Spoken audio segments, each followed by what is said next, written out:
welcome to today's episode of the Balanced Approach podcast. I'm your host, Louis Padian. I hope that you're doing well and are enjoying the podcast and the topics we've covered so far. These podcasts are released every Monday, Wednesday and Friday, so be sure to subscribe wherever you are listening to be kept up to date. So today we'll be covering how to get past being too busy for your health, weight loss, or maybe even fitness goals. And there may be some tough pills to swallow for people or some home truths, but I think this is a really important thing to cover, as it's often one of those things that come when people want to get healthier, but they go, but I'm too busy for that. And it's almost that barrier. So we'll jump straight in with the 4 ways I've found to beat being too busy. The first one, which I think is probably the most important and is a big mindset shift, is that we are all busy and we always will be. So many of us, yes, some people are busier than others when we're comparing them, but everyone will still feel really busy. And often if we wait until we're less busy, then we're probably going to be waiting a long time. And it's probably in a similar note to the last episode where we spoke about waiting to be in the right headspace to take action. And if you haven't listened to that episode, after this episode, I'd highly recommend going and listening to it, because it can be a real big help with the mindset shift. But you need to have this mindset shift of waiting to be less busy and actually finding a way to get your goals to work in line with your current schedule. There's lots of different things that we could work on to adjust things, but when it comes down to it, it's about trying to make your health and wellness goals fit in there. And if you don't accept this, yes, there might be a time when you're slightly less busy, as everything exists on a scale, but we want this to be an enduring change to your habits and your health long term. And if you're looking for performance or weight loss, we want that to be sustainable as well. So we don't want busyness to get in the way of that. So accepting that, right, even though I am busy, I'm going to make it a priority, and finding other ways around, which we'll discuss in a minute, can be hugely beneficial to making sure that that isn't the first barrier that automatically stops us from making a change. The second one is finding workouts, exercise, or physical activity that fits your schedule and your current lifestyle. If you don't have time for long workouts, and a lot of people don't, and that's completely fine, and it's about trying to, like I said, make it fit and work with your current life rather than against it. But trying to do shorter, more intense stuff that's probably going to be more engaging, that you will make more of an effort to make more of a priority. So key part to this sort of aspect is it doesn't have to be perfect, and almost letting go of that perfectionist mindset and understanding that imperfect action beats perfect inaction is a really powerful thing to remember. So having a 2, 5, 10 minute walk, and we spoke about it on the last episode around sort of having that 2-minute rule of me asking people to do 1 press up a day. People might go, well, there's going to be no benefit from that. Well, 1 press up beats no press ups, and doing a 2-minute walk per day, yes, it's not 10, 20 minutes that we want to do, but it still gets us in the habit of showing up, and often showing up is the hardest thing. So that short walk, that short workout, that very short jog beats the perfect walk, jog, or workout that never happened. So remembering that is really important, embracing the fact that it's going to be a bit messy, it's going to be a bit, and it's not going to look perfect either. A big part of this as well is thinking outside of the box. So if you're stuck for options and feel that you have to go to the gym, and this is a common thing that people feel, is that in order to get fit, they have to go to the gym, have to do a certain workout, when often people's health and well-being can improve from doing pretty much anything. And a big part of that when I work in the NHS and when I work with clients is actually seeing as exercise just beyond the physical benefits, but the physical, emotional, social benefits that it can have as well. So if you're stuck for options and you feel that you want to potentially go lift some weights, but you haven't got time to go to the gym, having a quick home workout can be fantastic. Just a 5-minute blast, doing a 5-minute circuit. If you're struggling for weights, don't have any weights at home, well, most of us have a rucksack or something like that. Chuck in something heavy that's going to hold, and using that as a bit of a kettlebell or using it as a bit of a dumbbell safely in your home. You haven't got a step to do your step ups like you do at the gym. Well, most of us have stairs, so using that stair to get that momentum in there and finding ways around it. So looking for opportunities rather than obstacles. Again, another mindset shift there that can be really useful, and going, right, rather than me feeling that it has to look this perfect way, actually having that childlike curiosity, which we've touched on in many episodes, of going, well, what if I move like this?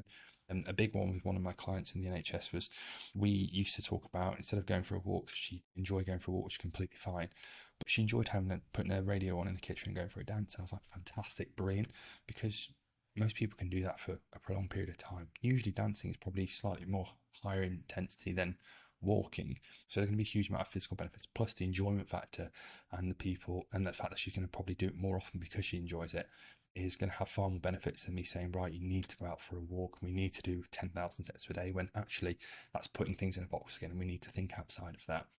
The third thing that people can do if you're feeling busy and want to get healthier is picking better meals and snacks on the go. Often being busy goes in hand with being on the go, and often the current food industry gets a lot of heat and a lot of hate and linked to the obesity crisis, and it's not as simple as that, I'm afraid. And actually a lot of the things that the food industry has done has made huge benefits to people's health, and one part of that is making healthier food more readily available and easier to afford. And it's hugely beneficial that if we go to most supermarkets, if we go to most restaurants or takeaways or chains in the UK, then, and in most places to be fair, that they will have the nutrition information there for you to make more informed decisions. They will probably have higher protein options. They might even have protein bars in there.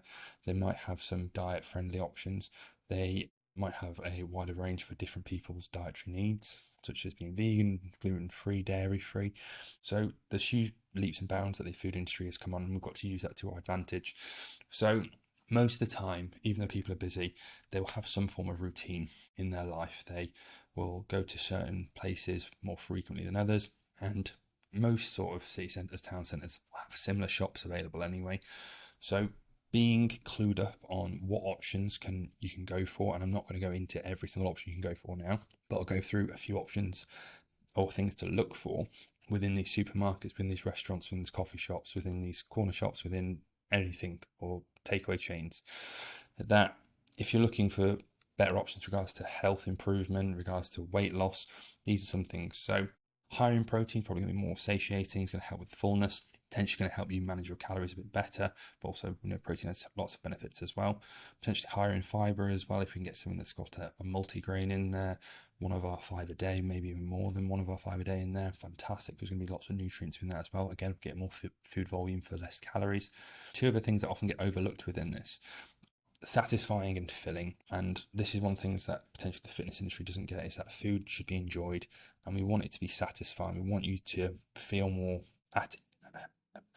satisfied with your food and feel a comfortable level of fullness, because that'll have an impact, positive impact, hopefully, on future food decisions. So often we see people trying to skimp by on as little food or as little calories as possible throughout the day, and it ends up catching them up later on when they're out of control, like the Snickers advert is. You're not you when you're hungry, you'll just reach for anything, and it's usually something that's going to be high calories, because that's the way our brains are hardwired, is to reach for something that's got lots of energy because we're feeling a bit low on energy. So having things that are going to satisfy you and actually make you you, rather than, like I said, when you're hungry you're not you, and feeling more at ease, more relaxed, more comfortable with your fullness level, but also with your hunger and cravings level, can have a huge impact on people's dietary success long term.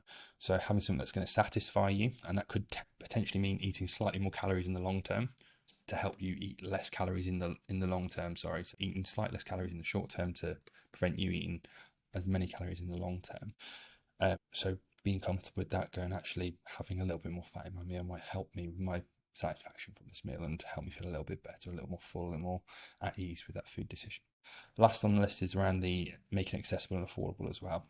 As we said, food's widely available, there's lots of options available for you, but we don't want to break the bank food, and eating well doesn't have to break the bank, which is another sort of common myth, that eating healthy costs a lot, and it doesn't have to. We have to be a bit smarter with our decisions and making sure that we know what options are going to serve us well. So getting a bit clued up before you go in week ahead. What am I doing? Where am I going to be? What food options will I have available? What are potentially some better? Again, letting go of perfection, not going what's the perfect option, going what's probably slightly better option with my goals, that's going to align with my goals and values moving forward, than what I'd potentially grab on a day-to-day basis. And those 1%, as we spoke about in previous episodes, really add up over a long time. So if you're making 1% better decision making around your food across a long period of time, that's going to have a huge impact. Like I said, often people are sort of time poor if they're feeling busy. But if you have time and you are preparing meals, batch cooking is a good way to sort of free up a lot more time during the week. If you can cook 3 or 4 portions of the same meal, it doesn't take you 3 or 4 times as long. Plus, you can put it in the freezer, you can put it in the fridge. It's there for you potentially when you're tired, when you're low on time or haven't got much time at all, and you've made better decisions, looking better decisions in the past, looking after future you, which is an element of compassion, which I talk to a lot of my patients and clients about, is you looking after future you. So seeing it as an element of, right, this is an act of self-care, me prepping this meal for the future, is super important as well. Last on the list is, if you're feeling busy and want to improve your health and lose weight or get stronger, get fitter, prioritizing sleep and getting enough sleep is a huge win. When you're well rested, you have a huge amount more energy, you have better emotional control, and sleep is important on so many facets. And this is probably one of the topics that I could go on for ages around, and the next few episodes we'll delve into them a little bit deeper, because I often find that it's one of the biggest things that I can help a client with, is improving their sleep, maximizing the sleep to the best that we can, and not just trying to make it as good as possible all the time, because that's not in reality. It's not letting those negative nights where we don't get enough sleep or we have a lot going on, they are not as bad and they don't have as big as an impact, or they don't carry on for as long. And it's one of the biggest returns on investments that people can do, is sort of looking at how we can improve their sleep. Better sleep improves health outcomes across the board, helps with dieting and weight loss in so many ways that you wouldn't even think about. Improves exercise performance, physical changes. When we talk about that, it's more around body composition, so it can help with actually how much fat we can actually lose and also how much muscle we can gain. We see those compositional changes within the body. Helps with mood, as we all know, first thing to go to with a child when they're cranky or they're getting upset around things, it's like, oh, maybe they're tired. And same as adults, and something that we often need to think of is that we're just grown-up children a lot of the time. It can help with your mindset, it can help with relationships, and that's why in the next few episodes we're going to do a deep dive, and not only looking at the benefits but ways that I work with clients on how to improve their sleep as well. So lots of useful takeaways. So if you feel that you're too busy to lose weight, get healthier, get stronger, or you feel that you need to just wait until you're less busy, again, you'll never be less busy. You'll always find things to fill your time with, and you need to work with your situation rather than against it. So the 4 ways to do this are: understand that you will always be busy. It's a really important thing to remember. Find exercise, workouts, physical activity that is going to fit your schedule. Pick better meals and snacks that align with your values and goals, getting familiar with what options are already available for you and widely available that are affordable. And if you can, potentially have a look at batch cooking as well, if you are someone who cooks often. And last of all, but not least, is get enough sleep. If you can get enough sleep, you can phenomenally change your health goals and your health outcomes, your weight loss outcomes, your changes in your fitness and physical health as well.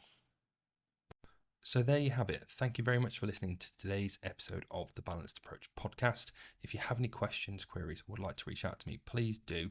I am at Louis Padian Nutrition, which is at LOUISPADIAN Nutrition on Instagram, Facebook, TikTok, and all other social media platforms. If you're looking for support in achieving your goals and living a healthier, happier, and more balanced life in the process, click the link below and inquire about working with me. Remember to subscribe to the Balanced Approach podcast wherever you're listening for more insightful episodes, and I look forward to speaking to you soon.